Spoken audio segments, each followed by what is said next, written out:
The 49ers defense in 2025, really different. Yeah. 3 key players, Sure. Charvarius Ward, Dre Greenlaw, and Talanoa Hufanga. Yeah. They're all approaching free agency. Big time. And, the team has some tough decisions to make. Their defense has been such a huge part of their success. So how do they navigate these potential departures? Yeah. It's a tricky situation for sure. Each of these players brings something different to the table. Yeah. And losing any one of them would create a gap, I think, in their team. Let's start with Charvarius Ward. Okay. He's been their go-to guy for man coverage, and his ability to adapt to different schemes is so valuable. But this past season, we saw a dip in his on-the-ball production. No interceptions, only 4 pass breakups. What do you make of that? Yeah, that's something you have to consider. Was it a sign of decline or just tougher opponents? Right. Maybe the scheme changes impacted his stats, but on the other hand, he's still highly regarded by experts. Yeah. With some even ranking him among the top 10. And that reputation will certainly drive up his market value. So what kind of contract do you think he'll be looking for? And can the 49ers afford to keep him? He's going to want a contract that reflects that top 10 status. Right. Which could be a significant financial commitment. The 49ers have a lot of big contracts already, and they've got to be mindful of the salary cap. For sure. So it really comes down to how much they're willing to invest in one player, knowing they have other needs to address. Right. So let's move on to Dre Greenlaw. Okay. He's such a versatile linebacker, known for his speed and his coverage awareness. How would you assess his value to the team? When healthy, he's a real difference maker. He can cover a lot of ground and disrupt plays. Yeah. Unfortunately, he missed the start of the season with a torn Achilles, which throws a wrench into things. Right. That's a major injury. Yeah. Especially for a player who relies so heavily on speed and agility. So how much will that impact his market value? And how do you think it factors into the 49ers' decision-making? Teams are going to be cautious about offering a big contract to someone coming off an Achilles tear. So his performance upon returning will be crucial. If he can demonstrate he's back to his pre-injury form, his value will go up. But if there are lingering concerns, it could lower his market value, potentially giving the 49ers a chance to re-sign him at a more manageable price. It's a gamble for both sides. Absolutely. Finally, we have Talanoa Hufanga. Okay. He's been a real playmaker for them at safety, with knack for game-changing interceptions and forced fumbles, but he's also battled injuries. How do you see his situation playing out? So he's a young player with a lot of potential. When healthy, he's a true disruptor. But his injury history, a torn ACL and multiple torn ligaments in his wrist is a red flag for any. He only played 12 games over the past 2. Durability is a concern. So how does that factor into his contract negotiation? It makes things complex. The 49ers will have to weigh his talent and potential against the risk of further injuries. They also need to consider the overall safety market. If top safeties are commanding huge contracts, it might price Hufanga out of San Francisco, even with the injury concerns. Yeah, it's a real tightrope walk for the 49ers. Yeah. They need to balance that desire to keep a strong defense with the realities of the salary cap. Right. They simply can't afford to overpay for everyone. So if you were in the GM's shoes, how would you prioritize these 3 players? Where would you focus your effort? It depends on your assessment of their long-term value and the team's overall need. Ward is the most proven commodity at a premium position, but he's also the oldest of the 3. Do you think age is a major concern with Ward? It's definitely a factor to consider. Cornerbacks can lose a step as they get older. Right. You want to make sure you're getting peak performance for a significant investment. But on the flip side, he's been incredibly consistent throughout his career. With Greenlaw, it seems like the Achilles injury is the biggest question mark. Yeah. If he can fully recover, he could be a steal. But if there are lingering effects, it could be a costly mistake. Exactly. It's a high-risk, high-reward situation. Yeah. You're betting on his ability to bounce back. They'll need to see how he performs in the coming weeks and get a clear picture from their medical staff. And then there's Hufanga, the youngest of the bunch with the most upside, but also the most uncertainty due to his injury. He's a tantalizing talent. Yeah. If he can stay healthy, he could be a star. Right. But that's a big if. It's a tough call for the 49ers.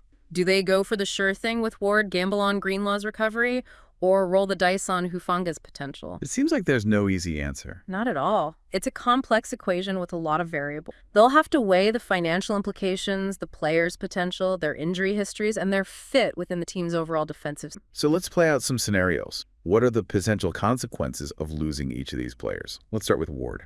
Okay, losing Ward would leave a significant hole in their secondary. He's been their top corner for a reason. Finding a comparable replacement wouldn't be easy, especially in free agency. Right. It would likely mean relying on a younger, less experienced player, which could lead to some growing pains. What about Greenlaw?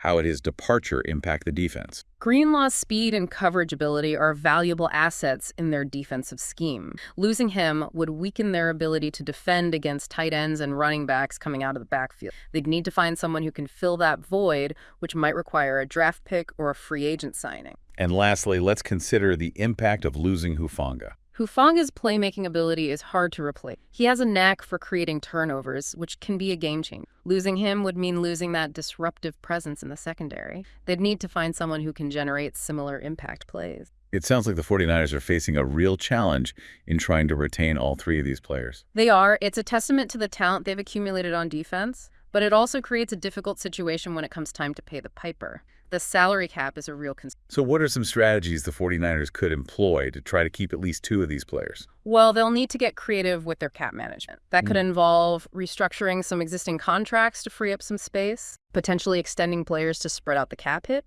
or making some difficult cuts to shed salary. And even then, there are no guarantees. Nope. They might have to make some tough choices and let a valuable player walk. Absolutely. It's the nature of the beast in the NFL. You can't keep everyone. They'll have to prioritize and make calculated decisions based on their assessment of each player's value and the team's overall need. So let's dive into the specific challenges they face in negotiating with each player. Starting with Ward, what are the key factors that will determine whether he stays in San Francisco? Ward's situation hinges on his market value and the 49ers' willingness to meet his demands. As we've discussed, he's likely seeking a contract that reflects his status as a top 10 corner.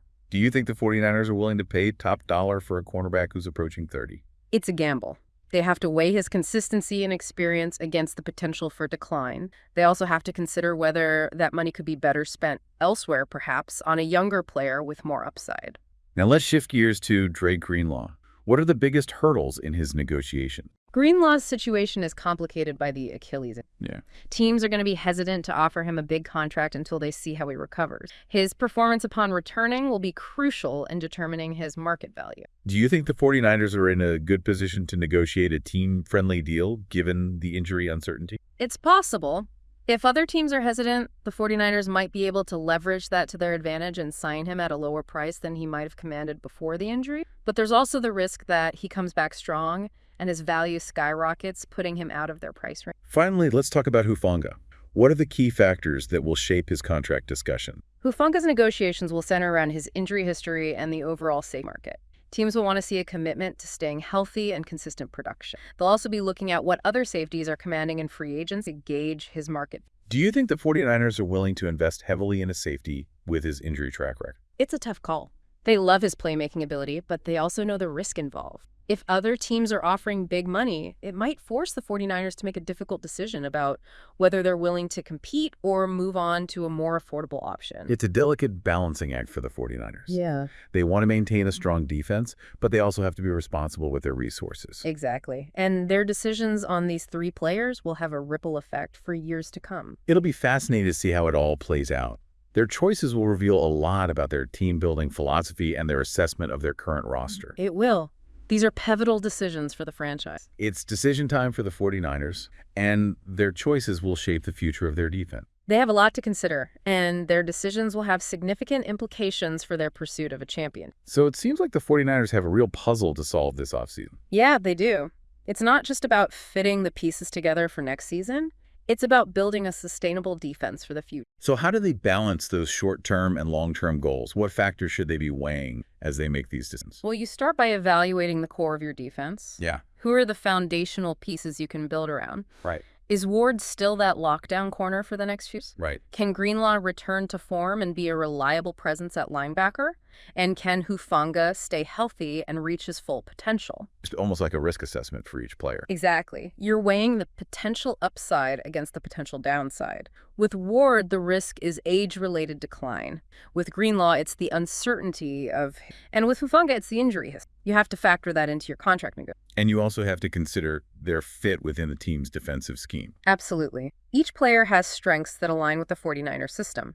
Ward excels in man coverage. Greenlaw's speed and coverage skills are valuable assets, and Hufanga's playmaking ability adds a dynamic element to the secondary. Losing any of them would require adjustments. And let's not forget the financial implication. The salary cap is a real constraint. Always is. You can't keep everyone no matter how much you want to. The 49ers will have to make some tough choices. They might have to let a good player walk in order to allocate resources elsewhere.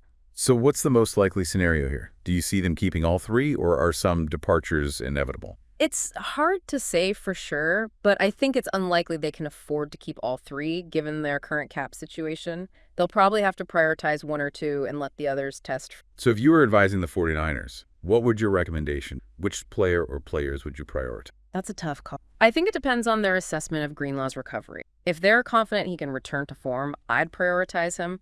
And Ward provides stability and experience at a premium position, and Greenlaw offers versatility and impact. Hufanga, while talented, is more of a luxury at this. They could potentially find a less expensive replacement at safety. That's a bold take. Yeah. A lot of fans would argue that Hufanga's playmaking ability is irreplaceable. I understand that perspective. And it's true, he has a knack for making big plays, but safeties are generally less valuable than cornerbacks in today's NFL, and Hufanga's injury history makes him a riskier investment. If they can get him at a reasonable price, great, but I wouldn't overpay. So it sounds like you're advocating for a more pragmatic approach. I am. You have to balance the emotional attachment to players with the cold, hard realities of the business. The 49ers need to make decisions that are in the best long-term interests of the franchise, and sometimes that means making difficult choices. This offseason is shaping up to be a defining moment for the 49ers. Their decisions will have a lasting impact on this. No doubt about it. These are the moments that separate contenders from pretenders. The 49ers have built a strong foundation. Now they have to make the right moves to maintain that success. Goodbye, and see you in the next video.